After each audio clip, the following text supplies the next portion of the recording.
Imaginez avoir l'un des plus beaux stades d'Afrique, le meilleur gardien de la saison et le soutien financier colossal de Mobilis.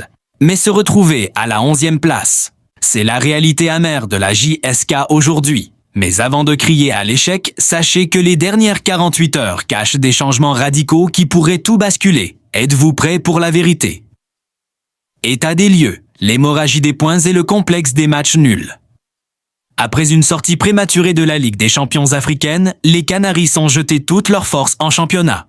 Pourtant, les chiffres sont têtus. Série de nuls. L'équipe n'a plus goûté à la victoire lors des 2 derniers chocs, Mostaganem et le MCA, s'éloignant à 12 points du leader. Manque d'efficacité. Malgré une domination territoriale, les attaquants souffrent d'un mutisme inquiétant devant les buts. Flash info. Révolution dans la maison kabyle. La direction ne reste pas les bras croisés. Voici ce qui se passe en coulisses. Blindage des pépites. Signature officielle de contrat professionnel pour 5 jeunes talents du cru. Un signal fort. L'avenir se construira avec les enfants du club. Gaïa Merba, le mur, élu joueur du mois et présélectionné en équipe nationale, Gaïa booste le moral du vestiaire. Le match de ce soir, contre Paradou, c'est le véritable test.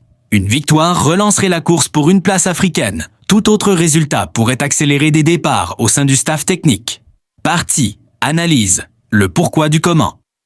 Pourquoi la JSK piétine-t-elle malgré les moyens? L'analyse technique montre que le problème n'est pas l'effectif, mais l'identité tactique. Le coach Zeinbauer cherche encore l'animation offensive idéale. Il manque ce meneur de jeu capable de faire le lien, surtout avec la baisse de régime de certains cadres. Conclusion, la saison n'est pas encore finie. Avec des matchs en retard, USMA et Ben Aknoun, la JSK peut bondir à la 5e place. La pression est désormais sur les joueurs. Ils doivent prouver qu'ils sont dignes de ce maillot historique. Alors, selon vous, faut-il changer de coach cet été ou la stabilité est-elle la clé du renouveau?